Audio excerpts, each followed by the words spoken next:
Hey friends, I am so sorry I could not be with y'all for our first gathering of 2024. I will be back this Sunday. We'll continue our series in the Gospel of Matthew on Sunday mornings at 9 a.m. But tonight, you're all still here. You're here tonight, and you're here to meet with a person. You're here to meet with Jesus and to study a passage from his Bible, the Hebrew Bible, what we call the Old Testament, which he said all pointed to him. We're going to spend this month of January and some of next month finishing up our study through the book of 2 Kings. And in case you need a reminder, God's people Israel, rescued and chosen by God to be the vehicle of his blessing, the life of Eden to all nations. They have now become a kingdom. And Israel, all 12 tribes, they shared 3 kings. First Saul, and then David, and then Solomon. But after Solomon, the kingdom split in 2. With 10 tribes wanting to be ruled by their own kings, and this became the northern kingdom of Israel. 2 tribes remained faithful to David's line, since God made a promise to David that through his descendants would come a king, the Messiah, who will rule God's kingdom forever on earth as it is in heaven. So these tribes, with kings from the line of David, they become the southern kingdom of Judah. So we got the northern kingdom of Israel and the southern kingdom of Judah. Now, most of the kings in both kingdoms are bad. They're just horrible, horrible humans. They don't lead the people to worship Yahweh and obey his commands. They lead the nation away from Yahweh, instituting the worship of pagan gods. So God's people, they have stopped worshiping their God, but instead worship these very real, rebel spiritual beings. And this kind of idolatry leads to injustice. God's people are no longer blessing the nations. They've become just like the nations. And that's clear from these chapters that y'all read through tonight. So we're going to briefly look at the reigns of these kings. What do their lives say to us? So at this point in the story, the northern kingdom of Israel has pretty much swallowed up the southern kingdom of Judah. Like Judah still continues to have her kings, but Israel is really in charge at this point in the story. And their last king was a dude named Jeroboam II, named after the first Jeroboam who caused the split all the way back in 1 Kings chapter 12 after Solomon died. Remember, 1st and 2nd Kings are not 2 different books. They are one continuous story, one scroll, one book that tells a continuous unified story. So back in Judah, we hear of a new king named Azariah. And not much is said about Azariah's reign. His name, Azariah, is Azar-Yah, helped by Yahweh, Azar-Yah. His mom is Jecoliah, which means Yahweh is able. And she's from Jerusalem, the city of Shalom, the city of peace, what should be the new Garden of Eden land. And we're told that Azariah, Azar-Yah, he does what's right in Yahweh's eyes. Now, this is a key phrase from the Garden of Eden story. God is the one who sees things as good. But Eve, in Genesis chapter 3, verse 6, she saw that the fruit was good, even though God said it was evil. She saw that it was good. We try to be God when we redefine good and evil for ourselves. Eve did that. Adam did that. But Azariah, he doesn't do that. And his name, Azariah, should remind you of Eve. His name has the word Azar, helper, a delivering ally. This is what God calls the woman. It's what God calls Eve in Genesis chapter 2. So he doesn't do the thing Eve did. Even though he's named after Eve, he doesn't do the thing that Eve did. And that's a good thing. He trusts God's definition of good and evil, which means he doesn't worship other foreign gods. However, though, like his dad before him, he does not remove the high places, these anti-Eden spots where people worship pagan gods. So the king, Azariah, he isn't committing idolatry himself, but he's also not doing anything about other people committing idolatry. And he has the most power to make that change as the king, but he doesn't. So the new Adam / the new Eve, he allows snakes to live in the Garden of Eden. And so what happens to this guy? What happens to this guy named helped by Yahweh? Yahweh touched him, we read. Yahweh touched him. Now that's another word from the Garden of Eden story, where Eve misquotes God to the serpent, and she says, God said we shouldn't even touch that fruit. We shouldn't even touch it. The Hebrew word is nagah. And it means touch, but it also means to strike. Yahweh struck Jacob, Israel, the father of the 12 tribes. He struck him in the groin all the way back in Genesis chapter 32. It's an amazing story. You should go read it later. And as a result of God striking him in the groin, he walks with a limp for the rest of his life. So what happens when Yahweh strikes Azariah, the one helped by Yahweh? What happens when Yahweh strikes the one helped by Yahweh? It says he gets leprosy. He gets a skin disease until the day of his death. Now that seems kind of mean. Like, why does God do that? Why would God do something like this to Azariah, someone who does what's right in God's eyes? Well, we learn in 2 Chronicles chapter 26 that this dude Azariah, also called Uzziah, he became super prideful. He even tried to act as the high priest. So here's the point. He's not content with being king. He doesn't just want to be Israel's political leader. He wants to be their spiritual leader. He wants to be the guy who enters the Holy of Holies, where heaven meets earth. He wants to have that responsibility and that privilege. And so the high priest and him, they share the same name. They're both named Azariah. And so he wants his job. He has his name, and he wants his job. And here's the thing. When you go against God's appointed leader, you are going against God. The same thing happened to Moses' sister, Miriam, back in Numbers chapter 12. She opposed Moses, and as a result, she got leprosy. But eventually, she was healed. So Azariah, he has leprosy now, and he has it for the rest of his life. We're told he went to a separate house to live in isolation. Now, why is that so sad? Here's why it's sad. Azariah can't go near the temple. That's what he was trying to do. He was trying to be the new high priest so that he could go into the temple, the hot spot, the center of the temple where God's presence dwelled, where heaven met earth. And now Azariah, he can't even go near the temple. He can't go near the new Eden since he is now a leper. And all symbols of death aren't to come near God's life-giving presence. Symbols of death are not to come near the life-giving presence of God. So the one who's named after Eve, Azar-Yah, he is now cut off from Eden, just like the woman he was named after, since he tried to take the tree of life on his own terms. So now he can't reign as king anymore. So his son, Jotham, whose name means Yahweh is perfect, his son Jotham handles all the kingly affairs on behalf of his dad. And then Azariah dies, a leper in a house of isolation. It's really sad. Now, to be clear, a royal priest will come one day.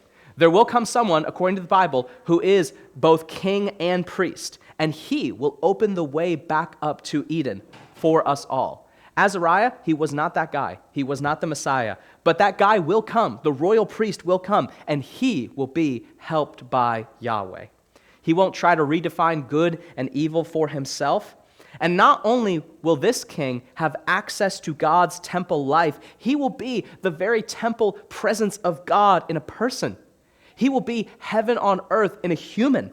He will give this heavenly life to others. He'll be the kind of king who touches lepers and they are healed instantly. He will be the ultimate king of Judah, the king from David's line, the Messiah, the Christ. And this is Jesus. This is Jesus. He is the Azar-Yah. Azariah, he was not the Messiah. He was not the royal priest, but we have the royal priest. His name is Jesus. Okay. Now let's fly through the rest of these guys in chapter 15, really quickly, really briefly. So over in the northern kingdom, Jeroboam II, he dies, and his son Zechariah reigns in his place. Now Zechariah, we're told, only reigns for 6 months, very short reign. His name means Yahweh remembers. Yahweh remembers. That's the meaning of Zechariah's name. So what is God remembering here? Why does he name his son Zechariah, Yahweh remembers? What is God remembering? Well, God had made a promise to Zechariah's great-great-grandfather, a dude named Jehu. Remember, this is from earlier in our series a couple months ago. And Jehu, was the vehicle of God's justice against the house of Ahab.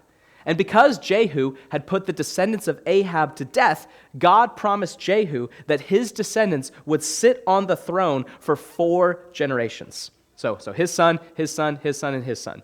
So we've come to the end of that promise here with Jehu's great-great-grandson, Zechariah. So here's what we're told. He is Jehu's great-great-grandson, Zechariah, and he does evil. He does ra in Yahweh's eyes.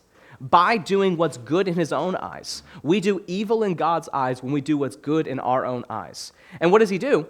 How do we know he's evil? He worships golden calves. He worships the golden cows. Now, here's the thing. God must be faithful to his promise. Jehu's great-grandson will sit on the throne. God made a promise a long time ago. That will happen. But God did not say how long he would sit on the throne. As soon as he's on the throne, God quickly removes him 6 months later. It's like God was eager to just get this over with. He knew this guy would be bad. He just wants to get it over with. He wants to be faithful to his promise, but to do it quickly. And so this dude shows up named Shallum. And his name, Shallum, means retribution. That's a pretty intense name, retribution. And he's the son of Jabesh, whose name means sorrowful. So retribution, son of sorrowful, he comes and stages a coup and struck him and put him, Zechariah, to death. In the last story, if you remember, Yahweh struck the king of Judah. But here, the king of Israel is struck by another human. Now, it's a different Hebrew word for strike here. This is the kind of striking that Cain does to Abel, or what God did to all life in the flood in Genesis 6 through 9. So Zechariah, he dies, and Yahweh has fulfilled his promise to Jehu. I told you that your great-great-grandson would sit on the throne. It happened. 6 months later, he's dead. I kept my word, and now it's done. Shallum, the son of Jabesh, he begins to reign, but we're told that he only reigns for 1 month. It doesn't say if he's good. It doesn't say if he's evil. He wasn't there long enough for us to discover that. This dude named Menahem, I always don't pronounce the name right. It's Menahem, and his name, Menahem, means comforter. So this dude named Comforter, he comes up from a place that in Hebrew is called delight. So comfort is coming to us from the land of delight. And this dude, Menahem, he comes to the capital and he kills Shallum. Comforter takes out retribution. Now, you'd think that with a name like Comforter, that this guy would be all right. Like comfort is coming to us from the land of delight. Is that a good thing? It sounds like a good thing. But then he goes on, we read, to sack Tifsa, and he kills everyone, and he rips open all of the pregnant women who were in it. And that's awful. That's terrible. That's horrible. He doesn't come bringing life and comfort. He comes bringing death, and death to those who represent new life, expectant mothers. This is the opposite of the Garden of Eden. It's the anti-Eden. So this guy, we're told, he reigns for 10 years, doing evil in Yahweh's eyes, worshiping the golden calves, the whole thing. And during his reign, Tiglath-Pileser III, or Pul for short. Pul is a lot easier to remember than Tiglath-Pileser III. So Pul, the king of Assyria, he comes knocking on the door. Now the Assyrians, they are bad news. If you don't know who the Assyrians are, they are bad news. They were like the first major world empire in human history. And they were ruthless. They came into cities, they skinned the rulers alive, and they dragged the people off with hooks in their mouths. Their capital city was Nineveh. Maybe that sounds familiar to you. Nineveh, where Jonah was sent. And Nineveh, we're told in the Bible, was founded by a guy named Nimrod, back in Genesis chapter 10. Now you might be thinking to yourself, why is all of this important to know? Because Nimrod was a giant. He was a descendant of the Nephilim, the spawn of rebel spiritual beings and human women. So this empire, its origins are demonic. From the very beginning, Assyria, its origins is demonic. And this dude, Nimrod, in Genesis 10, we're told he also founded Babylon, which we'll get to later. Now, Yahweh can easily take down giants. Like he sent a flood before to take many of them out. Giants pose no threat to God. Assyria poses no threat to God. But does the Comforter trust in Yahweh? No, he doesn't. We're told that he tries to buy off King Pul. He gives him 75,000 pounds of silver so that he will become Israel's ally instead of her enemy. And this won't end well for them. When you make an alliance with the pagan nations, it does not go well for God's people. We're told that King Comforter, he took about $330 from every wealthy person in Israel and gave it to the king of Assyria.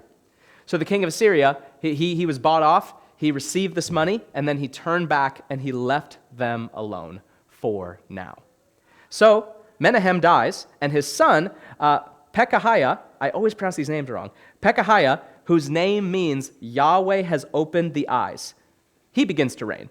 But he only reigns for 2 years. Again, he does evil, worships the golden calves, and his captain, a guy named Pekah, comes. Now, ironically, Pekah's name also means opener. But unlike Pekahiah, it's not clear who's doing the opening. Do you get it? Pekahiah, his name literally means Yahweh has opened the eyes. But Pekah's name just means opener. It's not clear who's the one opening the eyes. And Pekah's dad, his dad's name is Remaliah, which means exaltation of Yahweh.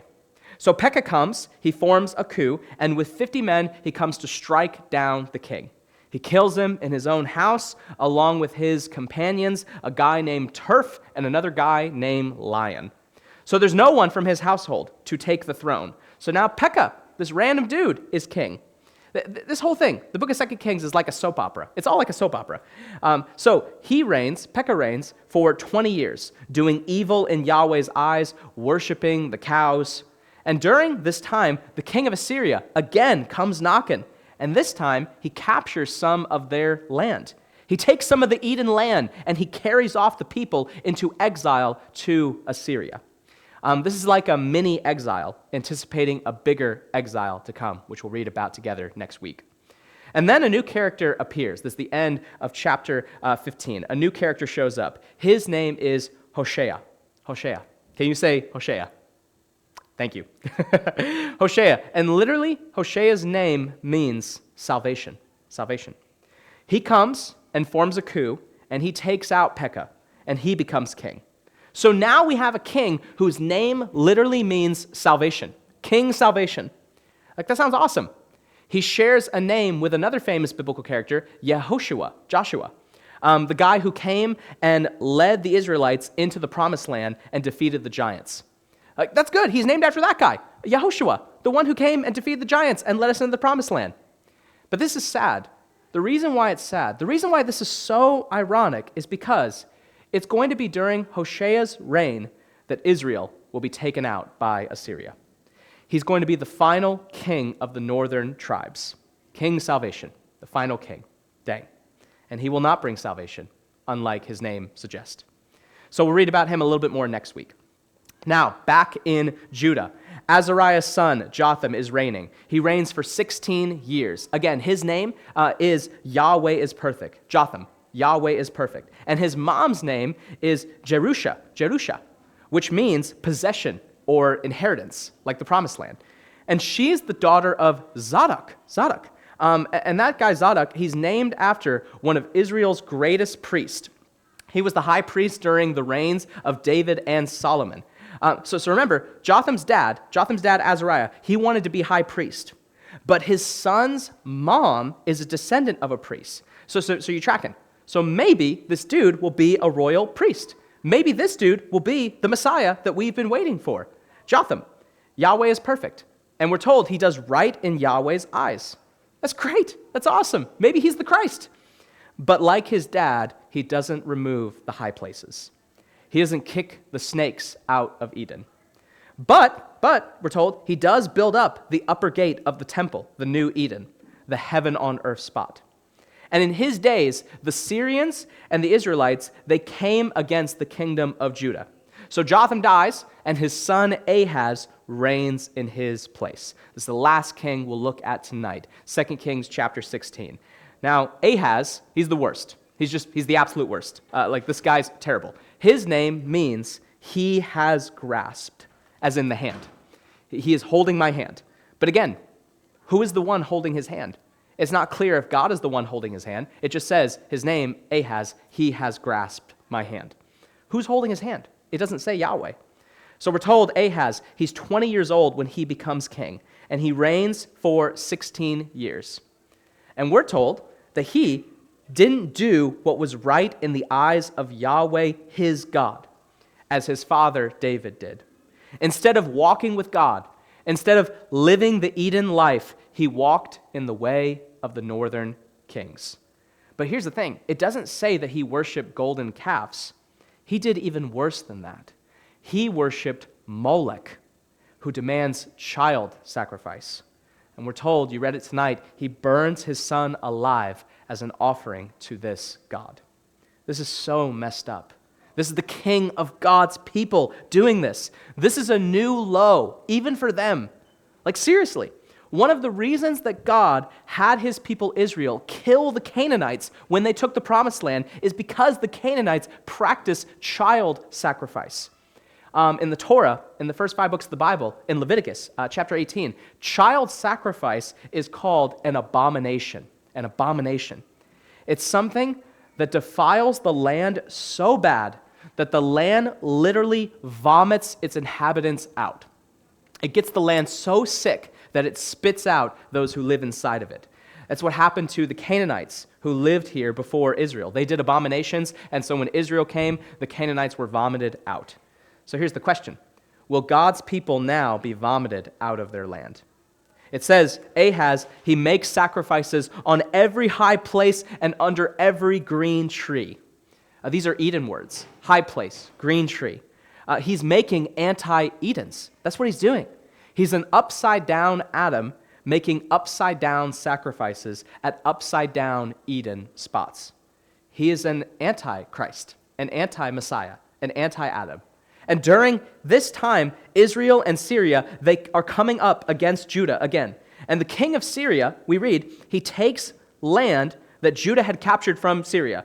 Syrians come and they take that land back. You stole this land from us, we're taking it back. He takes it back, and then we read that Edomites, the people who descend from Israel's brother Esau, they come into the land and they dwell there. Now, that might not sound like a big deal to you. That's just history. But here's the point. History is going backwards for God's people. They're not going forwards. They're going backwards. So what does the king of Judah do? What does Ahaz do when he's confronted with this scenario? Does he turn to Yahweh and ask for help? No, he doesn't. He seeks help from the king of Assyria. And that's a bad, bad idea. He makes himself submissive to the emperor instead of submissive to God. Here's the thing. Ahaz, he's the king of God's people. He can literally go to the captain of heaven's armies, but instead he goes to this cruel, violent dictator. And he says to King Pul, he says, I am your slave and I am your son. Please come up and rescue us from these kings. This is what Ahaz should have said to Yahweh, to his God, but he doesn't. He says it to the king of Assyria. And we read that he sends the king of Assyria a gift. He sends him all the gold and all the silver in the temple and in his house. He bribes the king of Assyria. Instead of going to God for help, he takes from God and he gives it to Pul. That's a slap in God's face. Like Eve, he took the fruit of Eden. It's the same word in Hebrew, he took. He sends it to the king of Assyria, just as God sent out the humans out of Eden. It's the same Hebrew word, sending out, taking and sending out.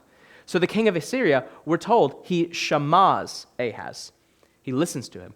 He listens and he responds. This is what God does. This is what Yahweh does when humans cry out to him. And specifically, it's what Yahweh does when humans cry out towards his temple. When they're crying out to him towards the temple, he listens and he responds. He shamas. But Ahaz, he doesn't cry out towards the temple. He takes from the temple, crying out to the king of Assyria, treating him like a god, treating him like Yahweh, looking to him for rescue. Do we trust in people to rescue us?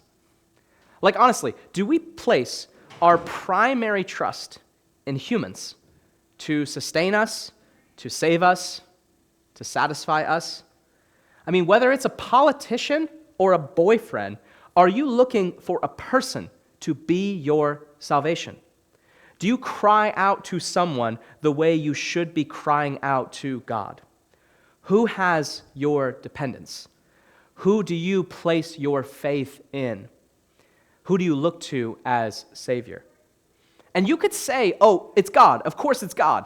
But if I'm honest with you, every time election year comes around, I see a lot of Christians specifically freaking out. And I'm like, why are you freaking out? We don't put our trust in humans. You can say it's God. Of course, I trust in God. He has my dependence. I look to him to save me, to sustain me, to satisfy me. But how often do we seek a spouse to give us that kind of fulfillment that only God says he can? So the king of Assyria, it says he comes up against Damascus, the capital of Syria, and he takes it out. So the king of Assyria, he's bribed by the king of Judah, and he's like, hey, come help me, here's some money. And so what does he do? The king of Syria, he keeps his word. He goes to Damascus, capital of Syria, he takes it out. He kills the king of Syria, and the king of Assyria kills the king of Syria, and he moves the people back to their original homeland. It would be like somebody coming and killing our president and then moving all of us back to England. That's what he does. So what does King Ahaz do? He's been rescued by this violent dictator. What does he do? He goes to Damascus to meet his new Lord and Savior. And when he gets there, we read, he pays special attention. He pays special attention to the altar that the king of Assyria uses to worship. So this is really important. This is really key. The rest of the chapter is all about this. Don't miss this. It's going to sound a little boring for a second, but it's so important for us, and this could change your life. So when he gets to Syria, he takes special attention to the altar that the king of Assyria uses to worship. He sends his priest, Ahaz, sends his priest Uriah a model of the altar and its pattern in exact detail so that Uriah can make a copy of it. Now, that word, let me put up here, that word pattern there, it's the Hebrew word for likeness. Like when God makes humans in his likeness. But that word model there, it's the Hebrew word tabnith. Can you say tabnith? Very good, tabnith. Now, that's a word, tabnith. It gets used in Exodus chapter 25, verses 9 and 40. This is a very rare Hebrew word. It gets used in Exodus 25, verses 9 and 40. When Moses is up on Mount Sinai, he saw heaven on earth. He saw God's dwelling place. And it became the model which Moses was to make a copy of. Moses saw the tabnith, the template, that's what the word means. And he built the tabernacle. He built the tent, the tabernacle, which later became the temple, the heaven on earth spot where God dwells with humans. So we're tracking so far? Makes sense? The tabnith. It's the model. It's the template. It's the thing that you look at and then you go and make a copy of it. It's like the blueprints. So what happens? Ahaz, he makes a model of this altar and he sends it to Uriah the priest to construct. And Uriah makes it exactly according to the model. Uriah is like a new Moses, which makes Ahaz a new Yahweh. But this is all backwards. When Ahaz gets back home, we read, he saw the altar, and then he drew near to it, he went up on it, and he started performing sacrifices on it. This is all language from the book of Leviticus. God made it pretty clear. God made it pretty clear in his word that you were only to perform sacrifices at the altar in the temple at that point in history. But Ahaz, he makes a new altar. He's like, I don't care what you said, God. I'm not going to do my sacrifices there. I'm going to do them over here. What Ahaz should be doing in the temple, he's doing it at this new altar. And not only does he disregard the temple, he takes things from the temple and he puts them in his new temple. And specifically, it says he takes the bronze altar and places it by his altar. Now, multiple times in this passage, maybe as you were reading it tonight, you heard the word bronze keeps appearing. Bronze, bronze, bronze. And that word bronze is spelled with the same Hebrew letters as the word for serpent. Serpent. If you're reading this in Hebrew, you're looking at the word serpent every time you read the word bronze. He puts serpents by his altar, is what it says. He puts serpents by his altar. He is worshiping the snake. He's being ruled by the snake. That's the point. The king of Judah, the king of God's people, the king from the line of David, whose future descendant will be the king who rules the nations, who brings God's kingdom on earth as it is in heaven. Ahaz, what is he doing? He is being ruled by the snake. He is putting snakes by the altar. He's worshiping the snake, giving his allegiance to the serpent. And he instructs Uriah the priest to burn all sacrifices on the altar he just made. But the other altar that's next to it, the snake altar, he says, I'm going to keep that altar to myself. I'm going to go inquire by that altar. What does that even mean? Well, the word bronze and serpent, those two words in Hebrew are spelled with the same Hebrew letters, but those words are also spelled with the same Hebrew letters as the verb to practice sorcery, He's going to make sacrifices on this altar, and he's going to use the bronze snake altar to do sorcery. He's going to use it for sorcery, to inquire the gods. He's going to try and conjure up dead spirits to tell him the future. He's going to use the snake altar to try and figure out the future, inquire the gods. He's basically taking everything from the new Garden of Eden, the temple, and he's giving it completely to the Satan. And we read, he took off, if that wasn't enough, he took off the frames of the stands of the water basin, and he took off the big bowl of water that's resting on the 12 bronze bowls. And you're reading that, you're just like, what the heck? What is that talking about? This is really important. An ancient reader would have understood exactly what Ahaz is doing here. What's happening here? So, in Israel's temple, there was statues. There was 12 statues of 12 bulls, representing the 12 tribes of Israel. And resting on those 12 bulls was this big bowl of water. It's a symbol of God's people being the vehicle of God's blessing to the nations. The water of life, the rivers of Eden flow from God's people and water the rest of the nations, bringing God's heavenly life to them. And Ahaz removes that symbol. He removes that symbol because God's people will no longer be blessing the nations. Instead, Ahaz makes Judah just like the nations. And here's the thing, friends, we can't bless the nations if we're just like the nations. He takes away the one symbol that says to all the people who come by, we exist as a people to bless the nations, to dispense God's heavenly life, the rivers of Eden, to the nations around us, but we will no longer bless the nations because now we are just like the nations. And then the last thing Ahaz does, he takes the special entryway to the temple for the king, and he puts it around the other side of the house. So there's like a door, a special door for the king to enter the temple. He takes that door and he puts it on the other side of the house. And why? We're told because of the king of Assyria. Now, what does that even mean? So this is really important. Please don't tune out. Here is all the wisdom for us in this passage, in this one little phrase. These verses, I know they may seem boring, but God is saying something for us right now in our time today, if we have ears to hear it. Why does Ahaz move his special entrance to the back of the building? That entrance is a symbol. The Jews believed that God had chosen them, and he chose them to be the conduit of his blessing to all nations. And he chose King David and his line and said that from these kings shall come a king who will establish God's kingdom over all nations, including Assyria.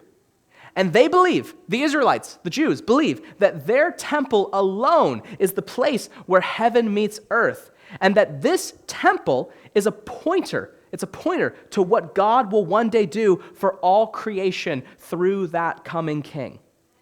And those are some pretty audacious claims, are they not? Ahaz believes that his nation has been chosen, that his family line specifically has been chosen, and that the fate of the nations and that the fate of the whole universe rest on them. To other nations, that might sound kind of cocky. To empires like Assyria, that's offensive. So, out of fear, in order to not offend the king of Assyria, Ahaz adapts his temple and his nation to Assyria's temple and their nation. To not offend the king of Assyria, Ahaz shows that he doesn't actually believe that his nation is special. He doesn't actually believe that his family is special. And how often, friends, do we do the same? Out of fear of offending people, we kind of water down our truth claims. We water down what we believe. We're ashamed of it, if we're honest. And let's face it. Let's just be honest. Let's be completely honest here. The gospel that we preach is an offensive gospel. If we say that Jesus is the way, the truth, and the life, that's very offensive to a culture that says, my way, my truth, my life. To say that Jesus is Lord, not just of the universe, but over every human who has ever existed and ever will exist, including you, my unbelieving friend, even if you don't believe in him, that's an offensive claim. To say that there is such a thing as right and wrong when it comes to what you say, what you do with your money, what you do with your body and with your sexuality, there is a right and a wrong, like that's offensive. And listen, I'm not suggesting that we need to be cocky or arrogant. That does not represent the Spirit of Jesus at all. But we also don't need to apologize for what we believe. And I see so many Christians do that on a weekly basis. And you know what that leads to? Apologizing for what we believe. You know what that leads to eventually? It leads to us modeling our churches after the world, to the point where the temple of this gathering looks no different than the gatherings of those who don't know God. We compromise, we assimilate, and pretty soon, Jesus is no longer king of this people. The snake is king of this people. Fear of offending people turns into conformity with the crowds. I'll say that again. Fear of offending people eventually turns into conformity with the crowds. When we deny what we believe, when we water it down, when we avoid outward expressions of what we believe for fear of shame or for fear of offending people, offending the world, you know what's going to happen is that we won't be holy anymore. When we deny what we believe, when we water it down, when we avoid outward expressions of it for fear of shame or fear of offending the world, we won't be holy anymore. And here's the thing, you guys. God's people, you and I, God's people, we are called to be set apart. We are called to be holy, but not at the expense of the nations, but precisely for the nations. You are called, follower of Jesus, to be different than your friends who don't know God, and it's for their sake, so they might come to know Jesus. It's so that you can bless them, but you can't bless them if you're exactly like them. So what do? Well, I think we really only have two options. We could be like Ahaz and let the world be our model, and we could build ourselves after that pattern and that likeness, or we can have a different model. We can pattern our lives after something else. Moses, the Tabnith, he saw it. He saw heaven on earth, and he built the tabernacle, which became the temple. But those buildings, the tabernacle and temple, they were only pointing to something else, the true heaven on earth spot, Jesus. To be his disciple, to be an apprentice of Jesus, is to model your life after his. It's to conform to the likeness of the one who is the image of God that we were all created to be, but we all fail to be. We can build ourselves individually and communally after that likeness. So let Jesus be your model, follower of Jesus. And I know that the four Gospels, Matthew, Mark, Luke, and John, they could be intimidating. There's a lot of verses, a lot of passages, a lot of pages in the Bible. So just start with Matthew 5, 6, and 7, what is often called the Sermon on the Mount. Start with that. You don't have to read all four Gospels right now, although I'd highly recommend it. But if you're going to let Jesus be your model, start with the Sermon on the Mount, Matthew 5, 6, and 7.